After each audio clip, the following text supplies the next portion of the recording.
मेरे प्यारे दोस्तों, जय हिंद।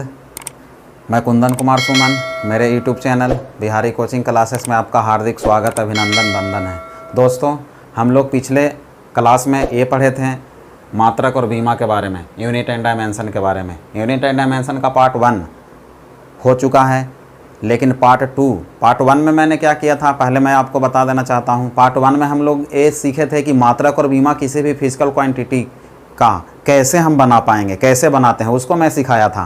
ठीक है, आज पार्ट 2 में जितने भी फिजिकल क्वांटिटी है सबका मात्रक और बीमा बनाना और सीखना है, जो कि पार्ट 1 में मैं 6 क्वेश्चंस का मात्रक और बीमा बता चुका था। आज 7वां बताना है हम लोगों को। ठीक है, अब देखिए, सबसे पहले यदि कोई दोस्त नए हैं तो ये मात्रक और बीमा का पार्ट 1 देखें, उसके बाद ही पार्ट 2 आप देखें। पार्ट 1 का लिंक डिस्क्रिप्शन बॉक्स में दिया गया है, वहाँ से आप पार्ट 1 पहले देखें, उसके बाद फिर आप पार्ट 2 देखें। नहीं तो डायरेक्ट पार्ट 2 देखते हैं तो समझ में नहीं आएगा, परेशानी होगा। ठीक है दोस्तों, आते हैं हम लोग। 6 क्वेश्चंस बता दिया था और 7वां क्वेश्चन हम लोगों को देखना है। 7वां क्वेश्चन जो है वो है त्वरण। ठीक है, त्वरण का फार्मूला होता है change in velocity upon time, यानी कि वेग में परिवर्तन।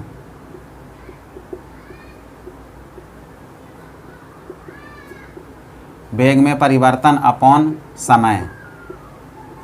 इसको हम इंग्लिश में बोलेंगे, त्वरण को इंग्लिश में एक्सेलरेशन बोला जाता है। वेग में परिवर्तन चेंज इन वेलोसिटी,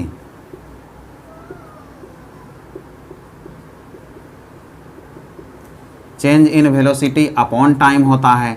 ठीक है, इसको शॉर्टकट में एक्सेलरेशन को हम ए बोलते हैं, चेंज इन वेलोसिटी, यानी कि v minus you upon T. देखिए दोस्त, v और u क्या है उसके बारे में सबसे पहले समझ लेते हैं।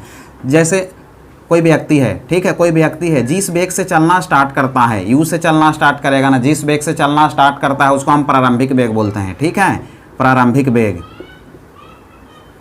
प्रारंभिक वेग इनिशियल वेलोसिटी हम बोलते हैं, इसको हम u से डिनोट करते हैं, u से प्रारंभिक वेग को। जिस वेग से हम चलना स्टार्ट करेंगे वो प्रारंभिक वेग होता है, और जिस वेग से हम जो अंतिम में जो वेग होता है हमारा, ठीक है, जो मैक्सिमम वेग होता है जिसको हम अंतिम वेग बोलते हैं, फाइनल वेलोसिटी, उसको v से डिनोट किया जाता है। ठीक है, अंतिम वेग को हम इंग्लिश में फाइनल वेलोसिटी बोलते हैं, जिसको हम डिनोट काहे से करते हैं, v से करते हैं। ठीक है, u और v आपको समझ में आ गया होगा। u भी एक प्रकार का वेग है, v भी एक प्रकार का वेग है। अब देखें यहाँ पे वेग में से वेग को चेंज किया है, माइनस v माइनस u। ठीक है, जैसे ऐसे वेग में से वेग घटाएंगे तो क्या बनेगा। देखो, सबसे पहले मैंने बोला जो अंतिम वेग होता है वो बड़ा होता है प्रारंभिक वेग से, क्योंकि कोई व्यक्ति चलना स्टार्ट करता है तो स्टार्टिंग वाला वेग कम होता है, और जब धीरे धीरे वेग बढ़ता है तो मैक्सिमम वेग होता है। जो मैक्सिमम वेग होता है उसको हम अंतिम वेग बोलते हैं। ठीक है, तो हमेशा अंतिम वेग में से ही प्रारंभिक वेग को घटाया जाता है, और वेग में से वेग घटाएंगे तो हमको क्या मिलेगा, वेग ही न मिलेगा। यानी कि वेग में से वेग घटाएंगे तो हम मात्रक किसका लिखेंगे, वेग का ही लिखेंगे, जो कि पिछले क्लास में मैंने बताया वेग का मात्रक मीटर प्रति सेकेंड होता है। जैसे में देख लीजिए आप, अंतिम वेग है वो दे दिया 20 मीटर प्रति सेकेंड। ठीक है, प्रारंभिक वेग दे दिया 15 मीटर प्रति सेकेंड। अब इनका अंतर तो 20 मीटर प्रति सेकेंड में से 15 मीटर प्रति सेकेंड हम घटाएंगे तो 5 मीटर प्रति सेकेंड ही ना आएगा। तो ये कौन सा वेग है, तो ये 5 मीटर प्रति सेकेंड है, वो फाइनल वेग हुआ। ठीक है, इन दोनों का अंतर डिफरेंस हुआ। ठीक है, फाइनल वेलोसिटी और इनिशियल वेलोसिटी का। तो यानी कि कहने का मतलब ये था, इतना मैंने समझाया, इसका तात्पर्य ये था कि वेग में से वेग घटाएंगे तो वेग का मात्रक लिखना है, बस और कुछ नहीं। चलिए, सबसे पहले मात्रक लिखना जानते हैं आप लोग। पहले ऐसा ही मात्रक लिखते हैं, ऐसा ही बोले तो एम के एस आप जानते ही है। ठीक है, तो वेग में से वेग घटेगा, वेग का मात्रक लिखेंगे, और वेग का मात्रक पिछले क्लास में मैंने बताया है मीटर प्रति सेकेंड।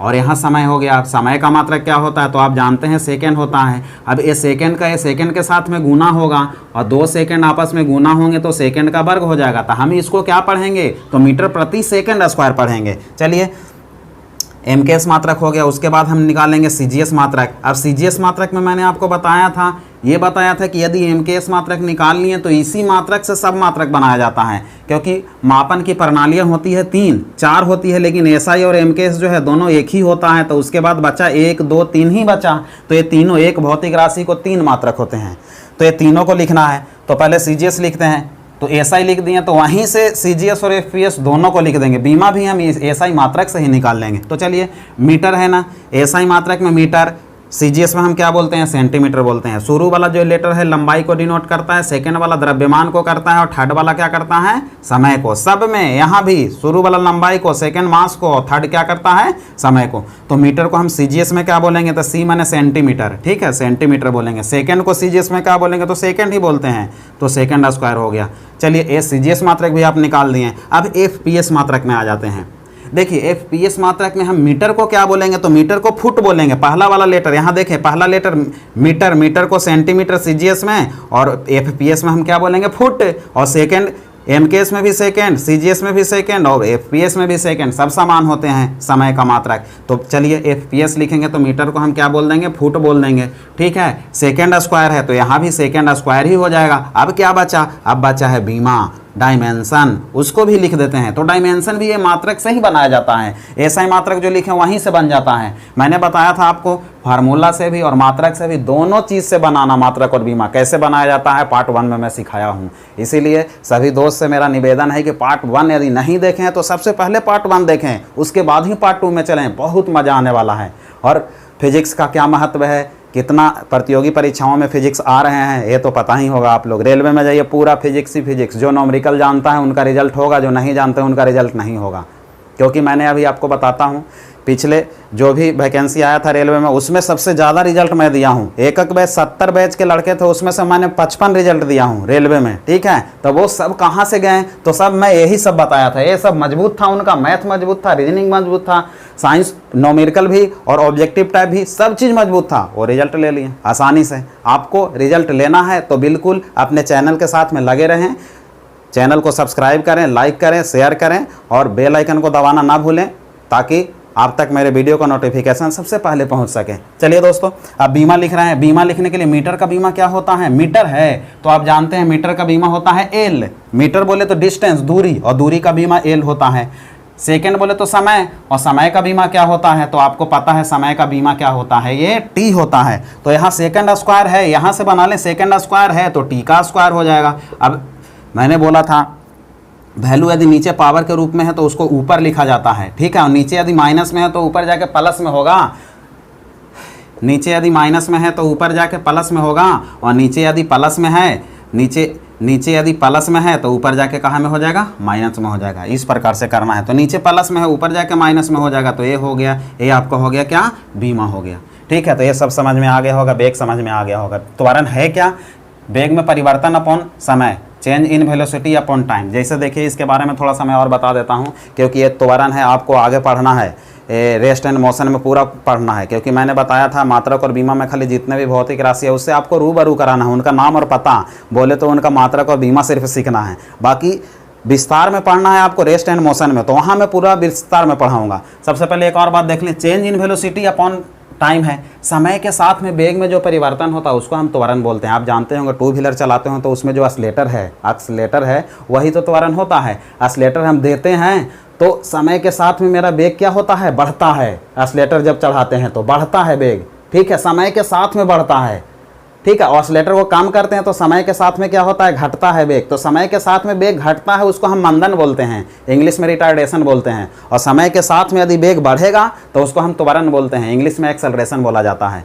तो त्वरण जो होता है, क्योंकि समय के साथ वेग बढ़ रहा है वो पॉजिटिव होता है, और मंदन होता है समय के साथ वेग घट रहा है तो वो होता है रिटार्डेशन इंग्लिश में, जो कि ऋणात्मक होता है। गुरुत्वीय त्वरण में हम लोग आ जाते हैं। नंबरिंग है, नंबरिंग की जगह पे स्टार बना दिए, ठीक है। आप नंबरिंग अपने अनुसार से सीरियल ढंग से आप डाल दीजिएगा, ठीक है। गुरुत्वीय त्वरण बहुत इंपॉर्टेंट है। गुरुत्वीय त्वरण के बाद में गुरुत्वीय त्वरण के बारे में आज हम लोग को पूरी जानकारी ले लेनी है, ठीक है। आप देखिए गुरुत्वीय त्वरण का फार्मूला क्या होता है। गुरुत्वीय त्वरण को इंग्लिश में ग्रेविटेशनल एक्सेलरेशन बोला जाता है। इसका फार्मूला है, जी का मान है कैपिटल जी और capital M upon R square. Capital G को हम क्या बोलते हैं, यहाँ जी एम और आर क्या है मैं उसको बता देता हूँ। सबसे पहले स्मॉल जी गुरुत्वीय त्वरण ग्रेविटेशनल एक्सेलरेशन होता है। गुरुत्वीय त्वरण छोटा जी का मान 9.8 मीटर प्रति सेकंड स्क्वायर होता है, ठीक है। और यदि इसको सेंटीमीटर प्रति सेकंड स्क्वायर में लिखना चाहेंगे तो ये 980 हो जाएगा, ठीक है, सेंटीमीटर प्रति सेकंड स्क्वायर हो जाएगा ये, ठीक है। अब कैपिटल जी क्या होता है, स्मॉल जी तो गुरुत्वीय त्वरण हो गया। कैपिटल जी को हम बोलते हैं गुरुत्वाकर्षण नियतांक, गुरुत्वाकर्षण नियतांक इंग्लिश में ग्रेविटेशनल कांस्टेंट, और ये है इंग्लिश में गुरुत्वीय त्वरण ग्रेविटेशनल एक्सेलरेशन। और गुरुत्वाकर्षणीयता ग्रेविटेशनल कांस्टेंट जिसका मान होता है 6.674 गुने 10 के घात -11 न्यूटन मीटर स्क्वायर प्रति kilogram square, newton metre square प्रति किलोग्राम स्क्वायर होता है। चलिए एम क्या है, तो पृथ्वी का द्रव्यमान है, मास ऑफ अर्थ। आर क्या है, तो पृथ्वी की त्रिज्या है, रेडियस ऑफ अर्थ। ठीक है, तो चलें सबसे पहले इसका मात्रक और बीमा सीख लेते हैं, उसके बाद इनका पॉइंट में लिखा हूं जो मेन पॉइंट है, टोटल पॉइंट मैं यहाँ पे लिख दिया हूं, इसके अलावा जी से क्वेश्चंस बनते नहीं हैं। चलें तो यहाँ पे मैं मात्रक लिखता हूँ इसका। देखें सबसे पहले एसआई मात्रक लिखेंगे। एसआई बोले तो कौन सा, एमकेएस मात्रक। एसआई बोले तो एमकेएस मात्रक आप ये जानते हैं। ठीक है, अब देखिए सबसे पहले कैपिटल जी है ना, कैपिटल जी है, कैपिटल जी का मात्रक हम क्या लिखेंगे, तो कैपिटल जी का मात्रक देखिए यहाँ पे लिखा हुआ है, बिल्कुल बहुत ज़्यादा पूछता है एकदम, ये वीवीआई है, वीवीआई है, बहुत ज़्यादा पूछता है। कैपिटल जी का मात्रक भी पूछता है, ये वैल्यू भी पूछता है, और इसका खोज किसने किया था, हेनरी कैवेंडिश ने किया था 1798 में ईस्वी में, ये भी पूछता है। इससे 3 टाइप के क्वेश्चंस बनते हैं। तो चलिए जी का एसआई मात्रक हम लिखेंगे तो न्यूटन मीटर स्क्वायर और प्रति किलोग्राम स्क्वायर होता है, ये तो जी का हो गया। चलिए फिर एम मास है तो द्रव्यमान का मात्रक किलोग्राम होता है। ए आर रेडियस है तो रेडियस का मात्रक मीटर स्क्वायर होगा। आपने लिख दिया, रेडियस एक प्रकार की लंबाई है तो लंबाई का मात्रक मीटर होता है, वर्ग किया तो वर्ग कर दिया आपने।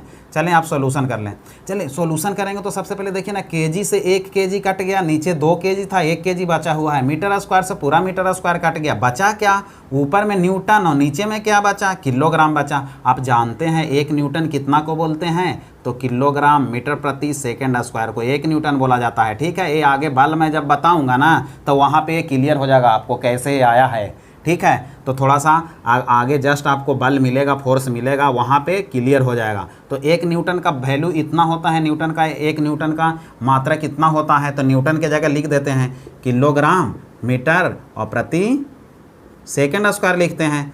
और फिर नीचे क्या है, ये तो न्यूटन को लिखे हैं, नीचे में बोलेंगे कि केजी और है तो केजी से केजी कट गया तो बचा क्या, तो मीटर प्रति सेकेंड स्क्वायर। त्वरण का भी मात्रक, ये भी त्वरण है, और त्वरण मैंने शुरू में बताया था, एक समान त्वरण था, एक समान एक्सेलरेशन था, उसका भी मात्रक यही है। अब त्वरण आया तो किसी भी प्रकार का त्वरण हो, सबका मात्रक यही हो गया, मीटर प्रति सेकेंड स्क्वायर।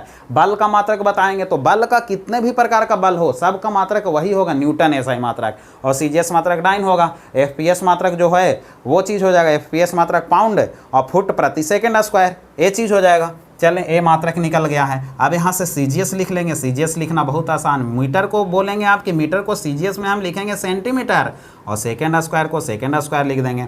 अब आप बोलेंगे, ये लिख दिया, आप बोलेंगे कि एफपीएस भी हम लिखेंगे, एफपीएस को, मीटर को एफपीएस में क्या बोलते हैं, तो फुट बोलते हैं, अपॉन क्या होगा, सेकेंड स्क्वायर। आप बोलेंगे कि बीमा भी इसका लिख देते हैं, अब बीमा लिखेंगे तो मीटर का बीमा एल और सेकेंड का बीमा टी स्क्वायर। ठीक है, तो एल टी -2 हो जाएगा, यही इसका बीमा हो गया। लेकिन मैंने बोला था कि एम एल टी ये तीनों साथ में रहते हैं, जो एब्सेंट रहेगा उसका पावर 0 करके भी लिख सकते हो।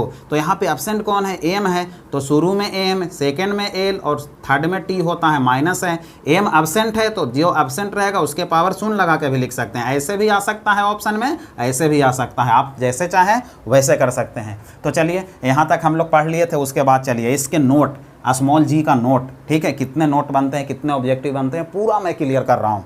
तो सबसे पहला नोट देखिए, पृथ्वी के केंद्र पर जी का मान 0 होता है, बहुत इंपॉर्टेंट। पृथ्वी के केंद्र पर जी का मान हमेशा 0 होता है, बहुत इंपॉर्टेंट क्वेश्चन। वीवीआई सब टोटल वीवीआई है, ये टोटल क्वेश्चंस है ना, टोटल क्वेश्चंस हैं, टोटल वीवीआई है, टोटल वीवीआई क्वेश्चंस है। ठीक है, पूछेगा ही पूछेगा।